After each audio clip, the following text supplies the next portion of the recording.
So we were discussing about fair scheduling algorithms, the design of fair scheduling algorithms, and we have seen in the previous lectures what are the various attributes of such scheduling algorithms.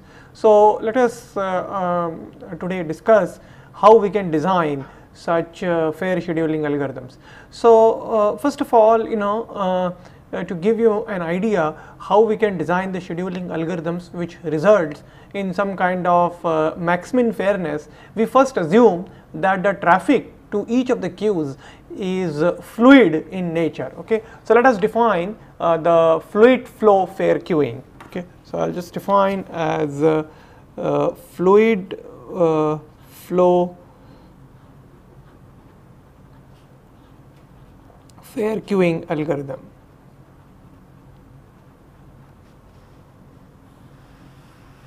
So in fluid flow fair queuing algorithm, we assume, suppose that there are several queues, and here is a scheduler which is scheduling it onto the output link. So we assume that the traffic in each of the queues is fluid in nature. Traffic in each queue is fluid in nature.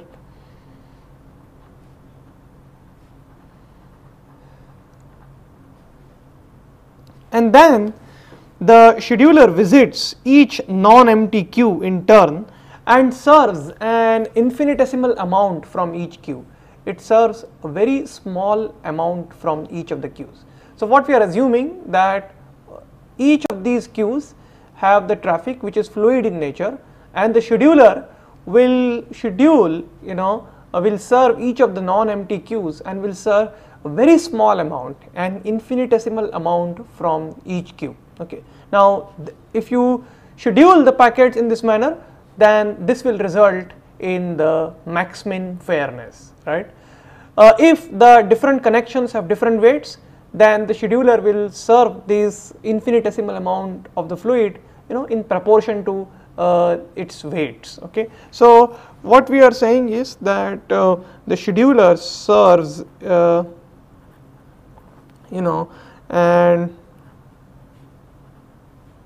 an infinitesimal amount, very small amount from each non-empty queue.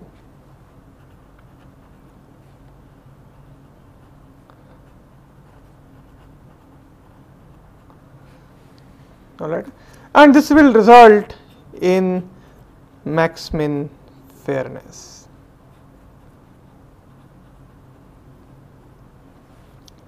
Now, obviously, the traffic which we are transmitting it in the networks is not fluid in nature. So this is definitely a theoretical assumptions that we have made.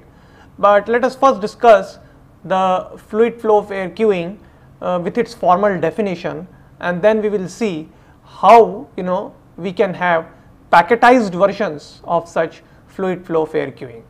Now this fluid flow fair queuing, we will also call it to be a generalized processor sharing, or the GPS. Okay. Now I would like to give you a formal definition of these fluid flow fair queuing. Okay. Qualitatively, you have understood that each of the queues has a traffic which is considered fluid in nature, and the server will serve an infinitesimal amount from each non-empty queue, in turn, right? And by this, we will have some kind of max-min fairness. Okay, so let us, have a formal definition of the fluid flow fair queuing. Okay, so formally, let's say that we are having, as we said, n queues. Okay, so this is let us say a fluid flow fair queuing scheduler. So let us say that there are 1 to n queues. Okay, and this is an output link with the capacity R. Now let's say that rho I is the rate which has been allocated to session I. Okay. Now let's define AI 0t to be the arrivals, okay, traffic arrivals from session I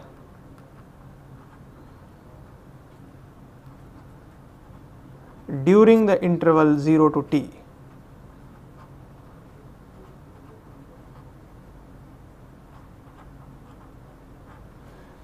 Now, if it is a packetized arrival, okay, if it is a packetized arrival, then the arrival time of the packet will be determined by the reception of its last bit, okay.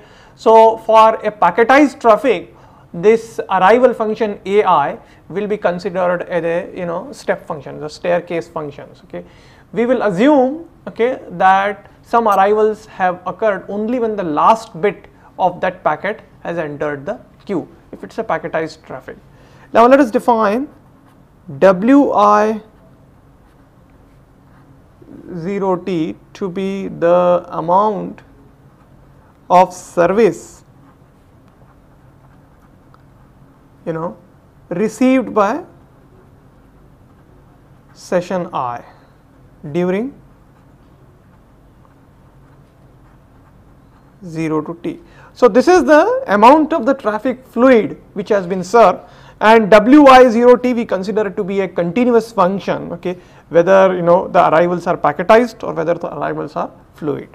Now, let us define Qit to be AI 0 t, that is the total number of arrivals that has occurred minus the total fluid that has been served. So, then what is Qit in that case? The Qit will be nothing but the total length of the backlog traffic at time t, okay. So, Qit will denote as the total length of backlog traffic at time t. So, we say that a session is backlogged, okay. So, a session I is backlogged at time t if Qit is backlogged at time t if Qit is greater than 0, okay. Now, Wit is the amount of traffic fluid that has been served, AI 0 t is the traffic arrivals that have occurred during 0 to t. So, AI 0 t minus Wi 0 t, this is some sort of queue length, okay, that is the total length of the traffic which is lying in the queue of session I. Note that each of these sessions have independent different queues. So, this is the total length of the backlog traffic at time t. Now, we say that this session is backlogged at time t if Qit is greater than 0. Now, define something called as the normalized service, which we define with respect to small, let us say small Wi t, okay, is equal to Wi 0 t divided by rho I. So, this is actually equal to the normalized service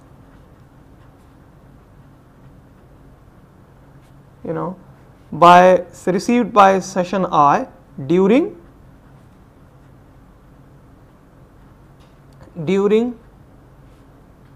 0 to t interval, alright. Now, similarly we define, as we have said, that a session I is backlogged at time t if Qit is greater than 0. So, let us define the set of sessions which are sort of backlogged, okay. So, we say that Bt denotes, okay, the set of all such sessions, okay, such that Qit is greater than 0. That means Bt is that set which includes all the sessions which are backlogged at time t. Similarly, we define Bt1 T2 happens to be the set of all such sessions, okay, such that, okay, Qi tau is greater than 0 for tau lying from T1 to T2. That means Bt1 T2 consist of all the sessions which were continuously backlogged during T1, T2. That means their queue was greater than 0 during the interval T1 to T2. Similarly, let us define as U T1 T2, okay, which is sessions which are unbacklogged, okay, as consisting of all I such that the QIT is 0 for T1 less than tau less than T2. That means during the interval T1 T2 their queues were empty. So such sessions we can call it to be the sessions which are absent, sessions which are continuously backlogged. Then the important definition of the fluid flow fair queuing is defined as as the server, okay, as the server for which the normalized service received by two sessions, let us say I and j, which are continuously backlogged during an interval is equal. That means if you consider two sessions, any two sessions during an interval, and if during this interval, if these two sessions are continuously backlogged, then the normalized service received by these two sessions will be equal. So formally we will define as the fluid flow fair queuing is defined, okay, as is defined as a server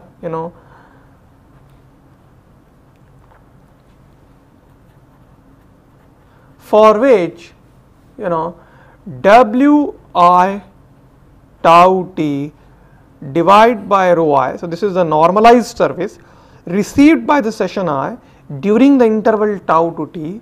This will be equal to Wj tau t divided by rho j.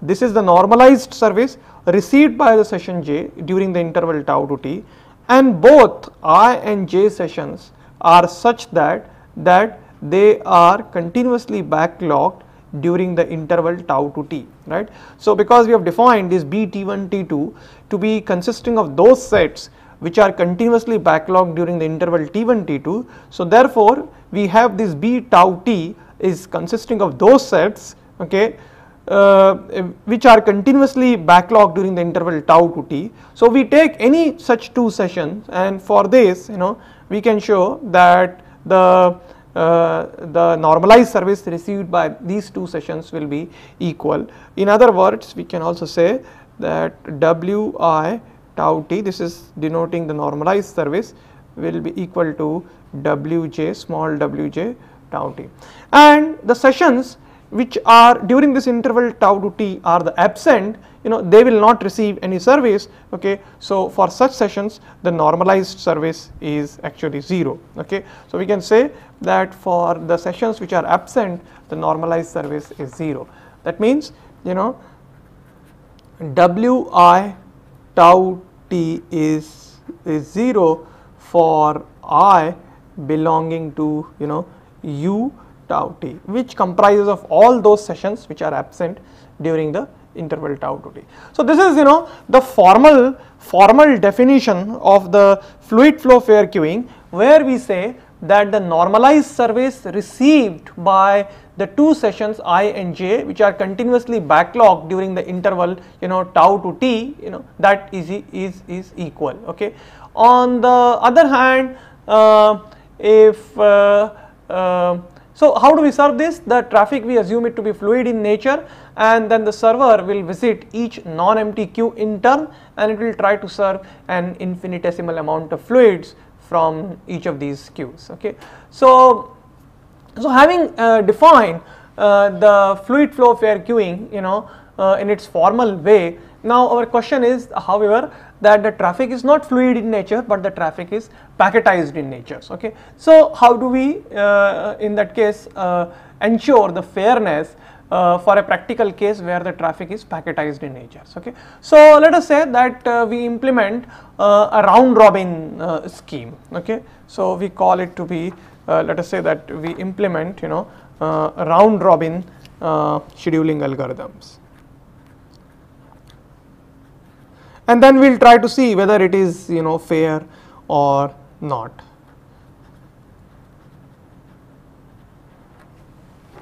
We will see what is wrong with the round robin scheduling algorithm. Now, what is in the round robin scheduling algorithms? We have again these 1 to n queues.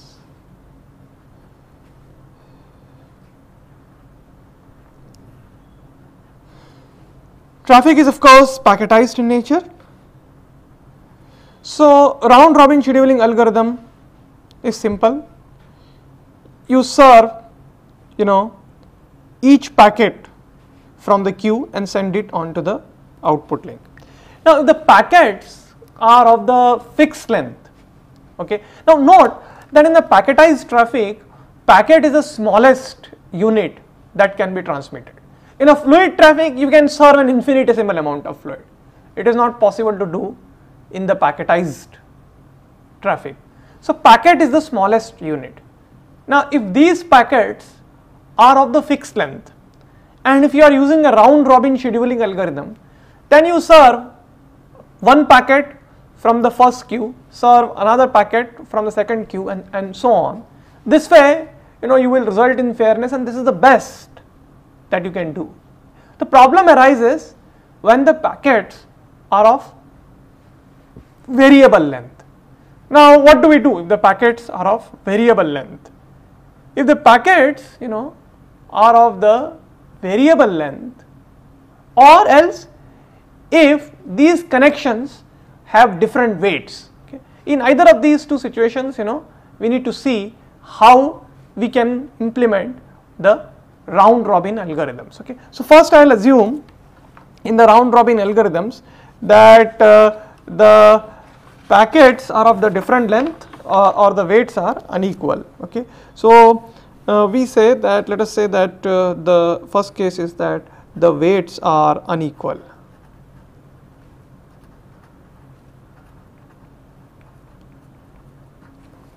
To give you an example, let us say that there are 3 connections, so n is equal to actually 3 here.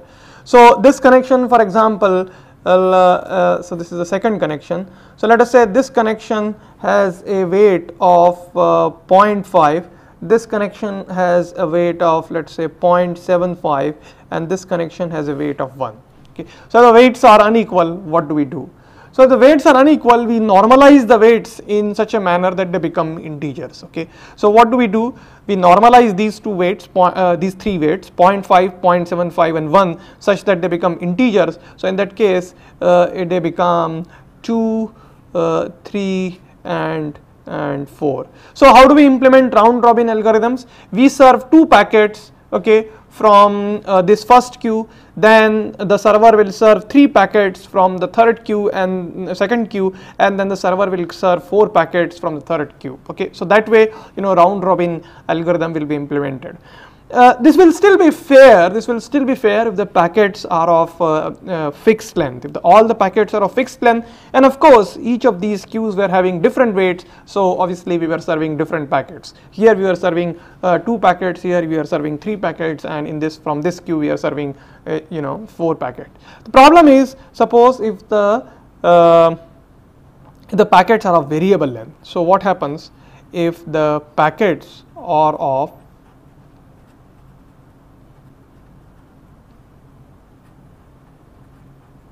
variable length? Now the packets are of variable length, then obviously there is a problem. So we, in order to implement the round robin scheduling algorithms, we need to know the mean packet size, okay, in advance, and then we will normalize these weights with respect to the mean packet size. So if the packets are of variable length, we need to know the mean packet size. Now suppose we know the mean packet size. Let us say we know the mean packet size of the connection 1. Let us say the mean packet size of the connection 1 is something like 50 bytes.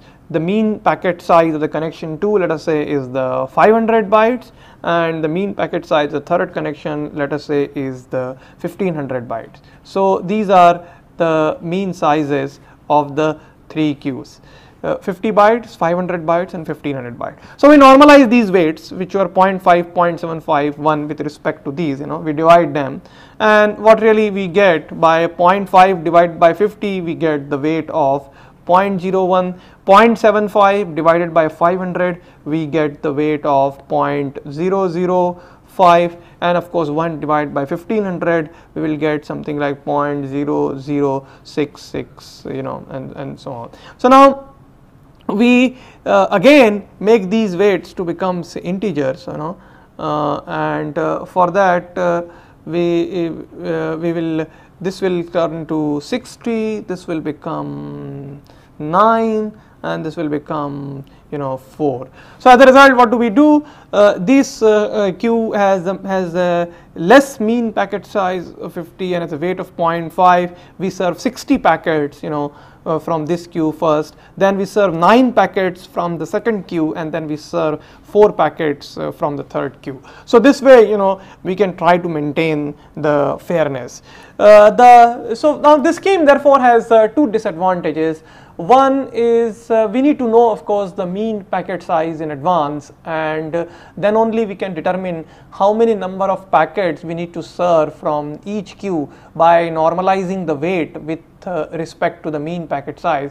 But even if we know the mean packet size, the scheme is actually unfair over shorter time scales. Just to give you an example how the scheme will be unfair over a shorter time scale, in the sense that in this case, in this particular example that we had considered, where the scheduler has to serve 60 packets onto this output link from this queue. Now when the transmission of these 60 packets is going on onto the output link, we are not serving anything from Q2 and Q3, and therefore over the interval for which the transmission is going on, okay, for the 60 packets, the scheme becomes unfair to 2 and 3. And if the transmission time is little bit large, then the interval over which this unfairness lasts also increases. Okay. Now note that in the fluid flow fair queuing, we were serving infinitesimal amount of fluid from each of these queues, so the scheme was really fair over an instant of time. Of course, when the traffic is packetized in nature, it is not possible to serve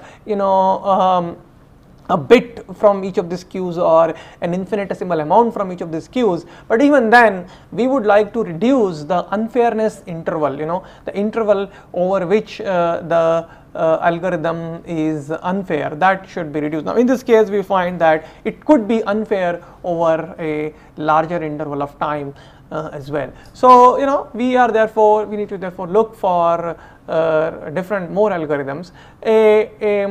A variation of this round robin scheme could be, or the weighted round robin scheme that was suggested is called deficit round robin. So let me just explain what is a deficit round robin algorithms. Okay, so this is a deficit round robin scheme.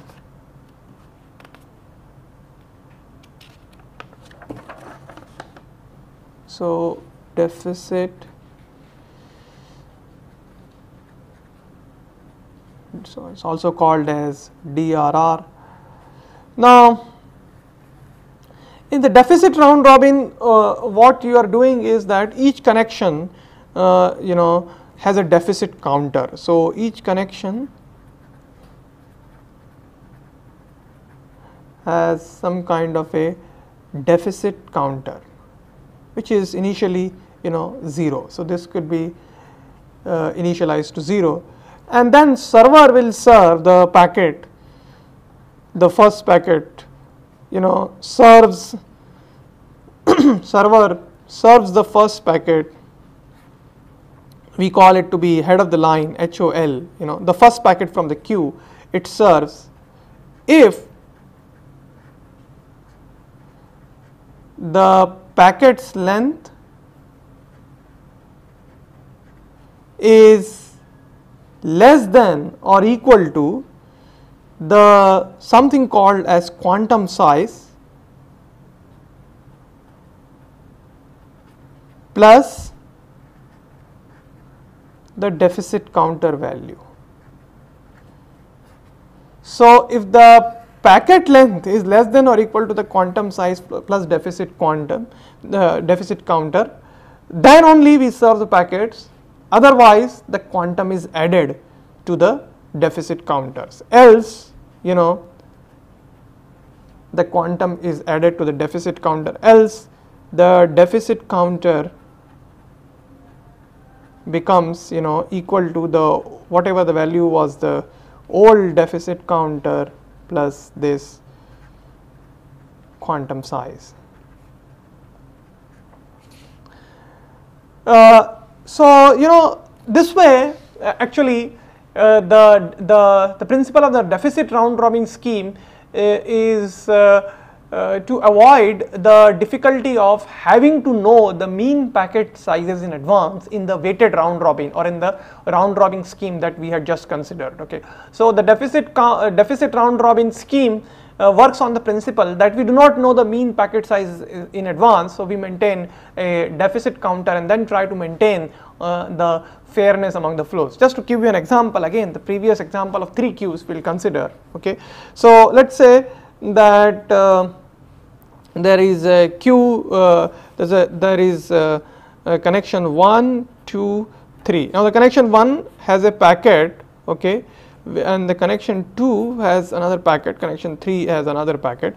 This packet is of, let us say, 1500 bytes, okay, and this first packet is of 800 bytes in the connection 2, and the third packet is of 1200 bytes. All right. Now let us say that quantum size that we had considered here, okay, so let us say that the quantum size that we have considered is 1000 bytes.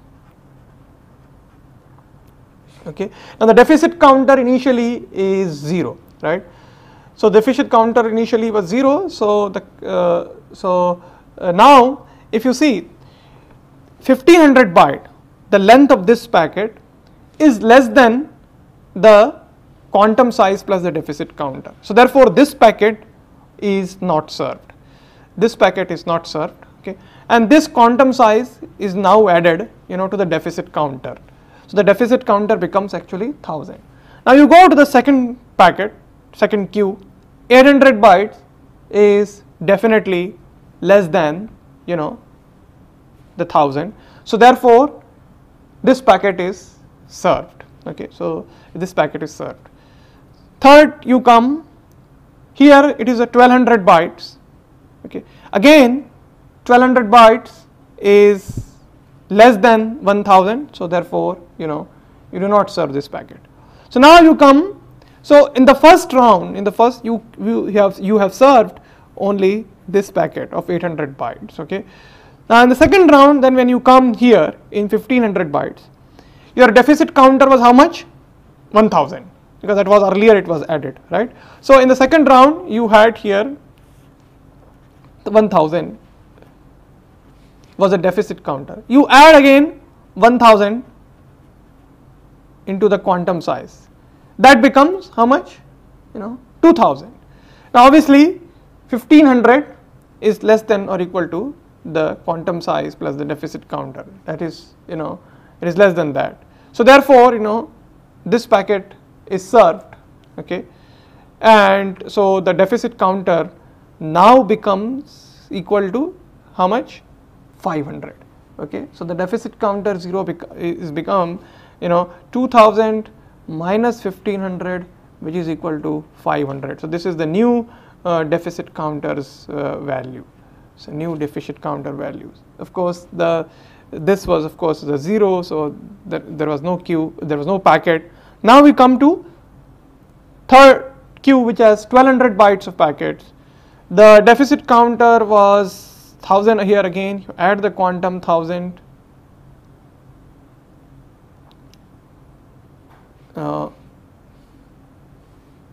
Yeah, 2000 minus 1200, and that becomes equal to 100. Okay, 800.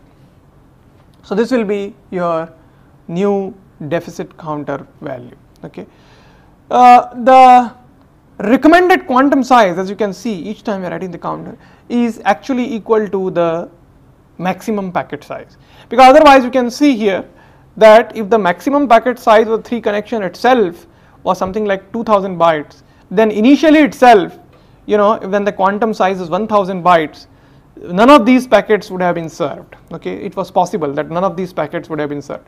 So therefore, the recommended value, okay, the recommended value of the quantum size is always actually equal to the maximum packet length. Okay, so the principle of the deficit round robin is that you serve the packet only if the packet length is less than or equal to, you know, your credit. So it is actually maintaining some kind of credit. Okay, so if your packet length is less than or equal to the credit, okay, that you have accumulated, then, you know, you serve the packet. Okay, if the if it is greater, then, you know, then you accumulate that credit and then you will be served only, you know, in the next round. Of course, if a connection is empty, you know, if a queue is empty, then, you know, your credit will be initialized to 0. Otherwise, you know, you will keep on accumulating the credits, okay, for having remained absent for a long time. Okay, so to prevent this, you can initialize the deficit counter to 0 once you know, your queue becomes empty. Okay, again, the disadvantage of the deficit round robin is unfairness over you know, a shorter interval of time, over a smaller interval of time. So that is actually the disadvantage. So now we have seen, you know, 3 kinds of scheduling algorithms. One is the fluid flow fair queuing algorithm, where we assume the traffic to be fluid in nature and the server serves an infinitesimal amount of fluid from each of the queues and then, you know, maintains the maximum fairness.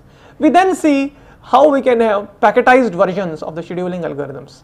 One simple scheme was round robin algorithms, where you serve the queue in a round robin fashion, you know, pick up the packets from each of the queues and serve the packets in a round robin manners.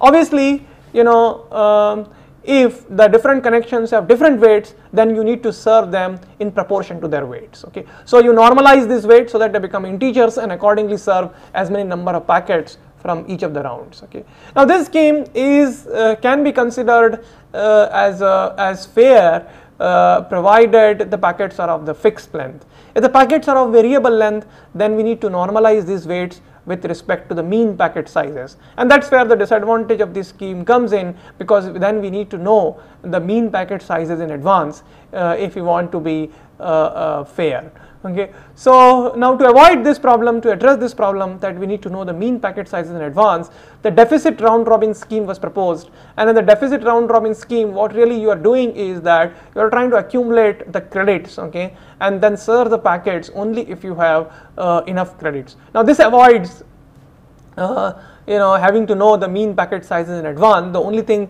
you need to do, you need to ensure that you will definitely serve, even if the packet is of a maximum size, the quantum size, the value of the quantum size should be at least equal to the maximum packet size. So this way, you know, you can ensure that you will always serve a packet even if it is of a maximum size. Now, even though the round robin algorithms and the deficit round robin algorithms try to maintain fairness, okay, even then they cannot be called, you know, perfectly fair, in the sense that they are still unfair over a shorter time scale. You know, over a short time scale they are still unfair. If you consider over a long time interval, then they could be fair, okay, because over a long time you would have seen that you would have served the packets from each of the queues in proportion to their weights, okay. But on a shorter time scales, they are still unfair. They are still unfair in the sense that in fluid flow fair queuing you are fair at every instant of time, but in this packetized versions, you know, you are still not fair. So the question really is that, can we design packetized versions of the fair scheduling algorithms which approximates, you know, the fluid flow fair queuing in terms of the fairness? Can we design, can we do that? Okay, now to do this, packetized versions of the fluid flow fair queuing was proposed, which is also called as weighted fair queuing, WFQ, or which was also called as packetized generalized processor sharing, or PGPS. Okay, so let us study, you know, what is the weighted fair queuing scheduling algorithms. So we have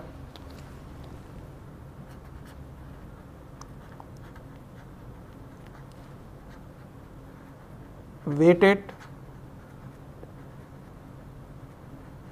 fair queuing, WFQ, or it is also called as packetized generalized processor sharing.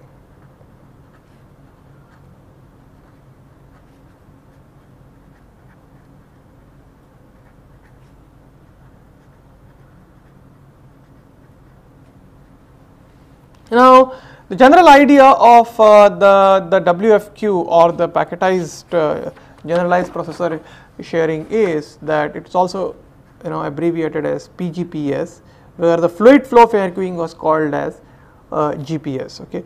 So, what do we do is that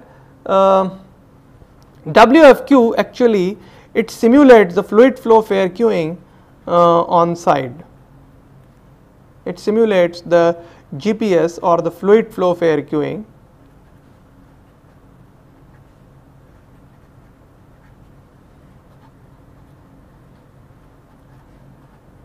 on the side. Okay, and this is modeled as doing bit by bit round robin service.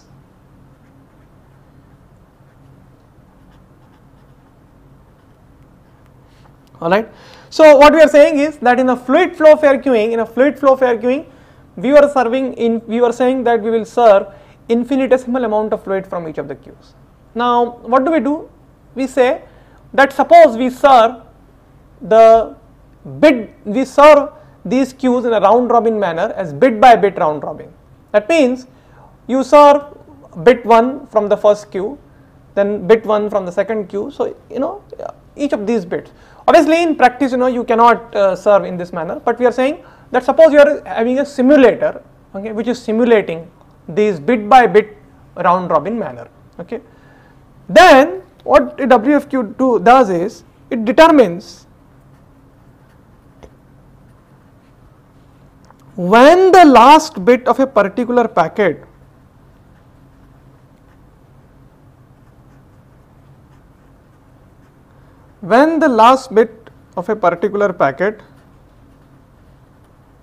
would have been served. Determine when the last bit of a packet would have been served in the fluid flow fair queuing. In your fluid flow fair queuing simulation.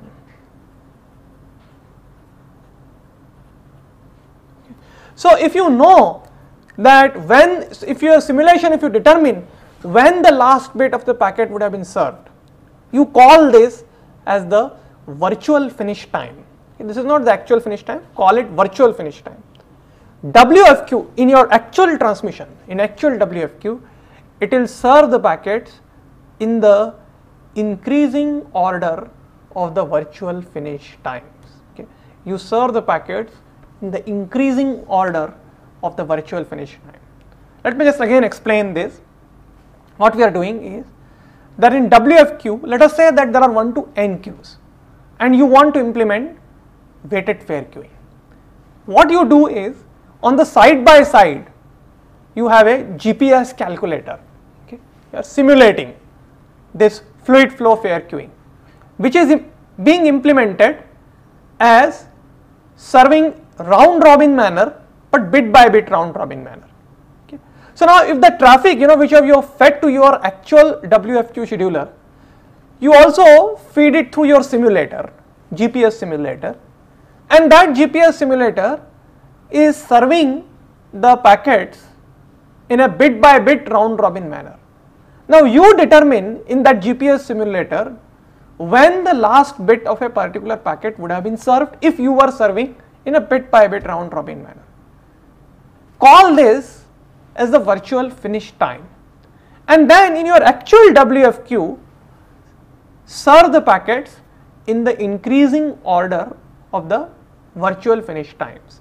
Just to give you a simple example, okay, let us say that you have 3 queues. Let us say that your output link capacity is 1 bit per second. So let us say, this packet has 5 bits packet, this packet has 10 bits packet, this packet has 2 bits and 5 bits, alright. So this packet is 5 bits, this packet is 10 bits, this packet has 2 bits and 5 bits. Now if you implement in a bit by bit round robin manner, so what will happen? One bit you will take it, it will get transmitted, another bit you will take it, another bit you will take it. So so if you really see in a time instant, so the first bit of this gets transmitted, so let's say is A, then the first bit of the second this is transmitted, so this becomes B, and the third bit of this has transmitted, so this becomes C, so 3 time units. Then again A is transmitted, then again B is transmitted, and this C is transmitted. Okay. Now note that this at this point these are A, B, C, so these are only 2 bits.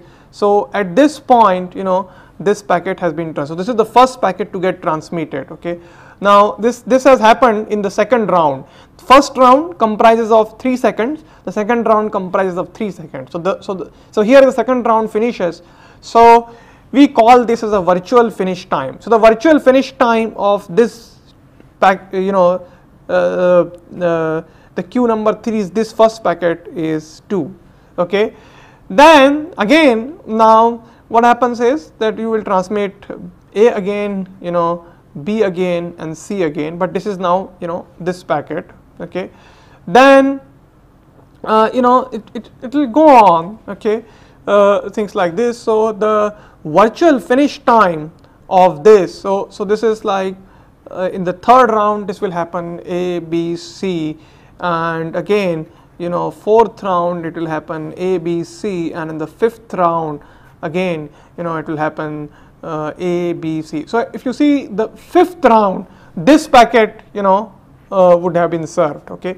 So this is for the C's. So first is like C's packet having 2, then A's packet having 5 bits. Okay. And then after that you will serve again C's packet having 5 bits, and again B's packet having 10 bits. So this way, so now what happens is this is so first in actual WFQ you will serve this packet first. Okay. So the server will pick up this packet, then it will pick up this packet, then it will pick up this packet, and after that it will pick up the last packet. Okay. So you need to determine the virtual finish times of the packets. That means you need to determine when the last bit of a packet would have been served in the fluid flow fair queuing simulations, and that you call it to be the virtual finish time, and serve the packets in the increasing order of the virtual finish times. Now in this particular example it was very easy to visualize, because what we assumed is that all the packets are there, and then after that no further arrivals are there. But when the further arrivals are there, the situation is little more complicated. Okay. And we need to actually determine the virtual finish time, okay, of the packet. So we would therefore like to formalize this. I mean, just to give you an example here again, note that we had assumed here that this packet of length 2 and this packet of length 5, they are all available at time 0 only. Now it is possible that this packet of length 2 and this packet of length 5 arrives only after some times, okay, in the actual traffic arrival systems. But if you are doing the scheduling in a bit by bit round robin manner, it is possible that even then this packet would have left earlier than this packet. Okay, that was possible. Okay, but since this packet has not arrived, you might have decided to transmit another packet on the queue.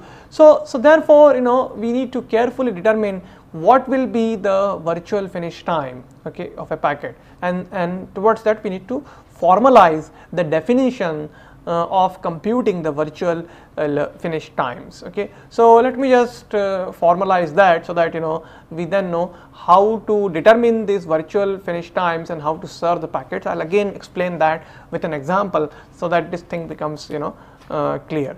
Okay. So let me just define some few definitions for formalizing the weighted fair queuing. Okay. So, we define this definition in terms of a virtual time. So, but first we define the busy period of a server. So, busy period we defined as any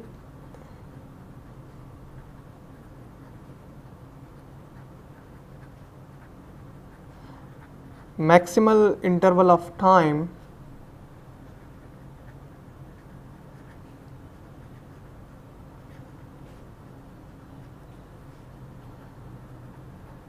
during which the server is busy without any interruptions. Okay, this is called a busy period. Now, note that for the work conserving scheduling discipline, since both the fluid flow fair queuing as well as the weighted fair queuing, both of them are work conserving, their busy periods will actually coincide. Okay, so that is what the definition of the busy period. Now, we look at the definition of what we call as the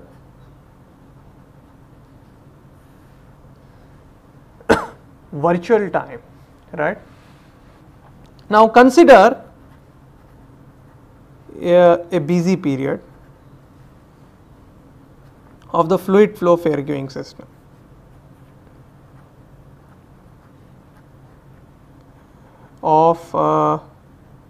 Fluid flow fair queuing system.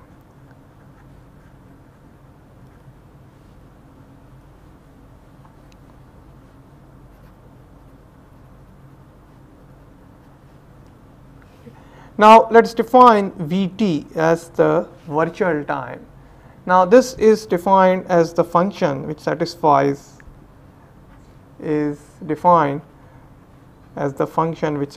the following properties.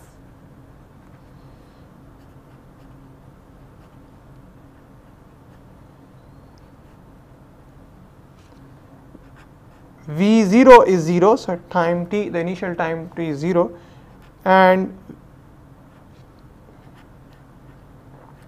Vt minus V tau will be equal to Wi tau t for I belonging to the backlogged sessions during the interval tau to t. So, what we are saying is that the virtual time of the system, okay, the virtual time of the system increases in proportion to the normalized service received by any backlogged session. Okay, that is what it is. Now, note that the normalized service received by sessions which are all backlogged during an interval will be all same. Okay, so the virtual time of the system is actually indicative of what is the work done by the server. Okay, so the virtual time increases in proportion to the normalized service received by the sessions which are backlogged during an interval. Okay, so let us now so where this interval tau to t is any sub interval for this busy period.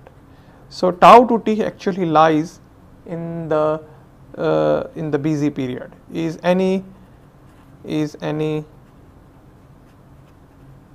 arbitrary subinterval of busy period.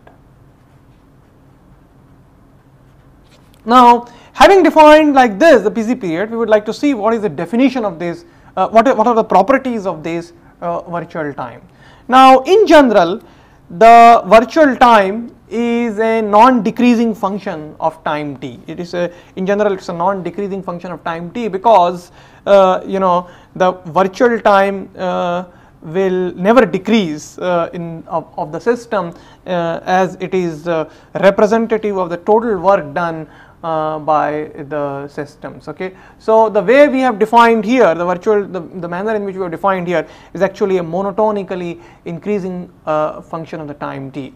Second thing is it is a piecewise linear function. Okay, so the properties of the virtual time is a non-decreasing function of time t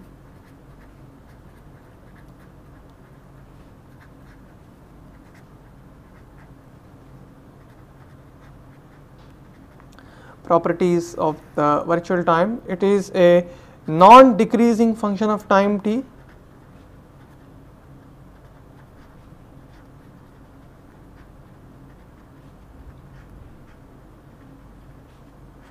and it is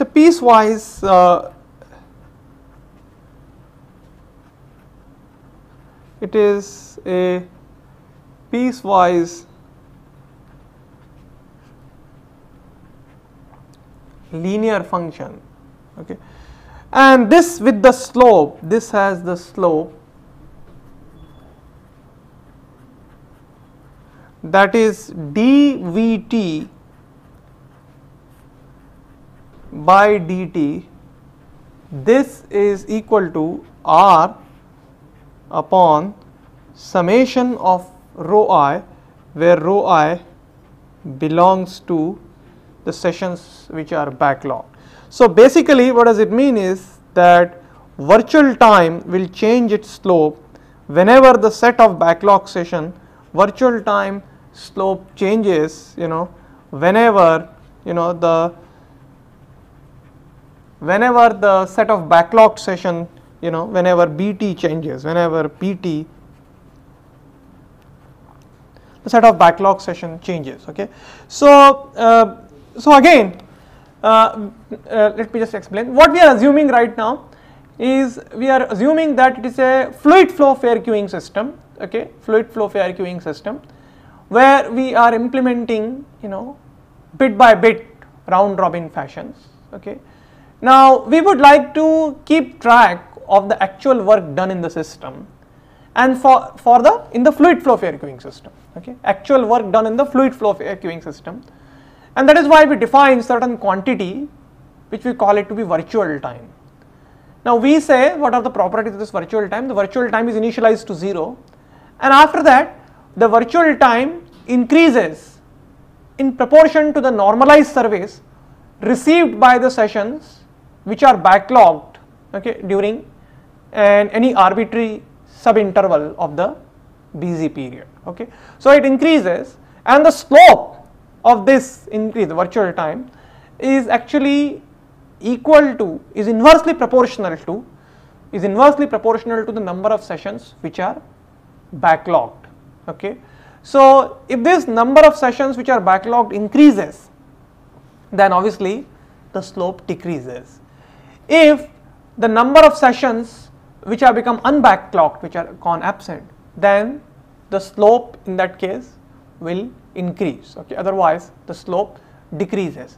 So the slope of this virtual time is inversely proportional to the number of backlog sessions, and we can show that this slope is actually given by the output link capacity R divided by the sum of all these rho i's, where summed over the set of backlog sessions, and the rho i's are the rates which are allocated to the session I. So we will try to first prove this result, and after proving this result, then we will try to relate it to how to derive the virtual finish time numbers, okay, and then determine the virtual finish time, so that the packets can be served in the increasing order of their virtual finish times and the actual implementation of the weighted fair queuing. And we will also illustrate with an example what is the importance of computing this virtual time in this manner, okay. So that discussion will tell us that how we can keep track of the actual work done in the fluid flow fair queuing systems and relate it to the scheduling of the packets in the actual packetized versions, so that we are as fair as or as fair in as the or at least try to be as fair as the fluid flow fair queuing or generalized processor sharing GPS scheduling algorithms.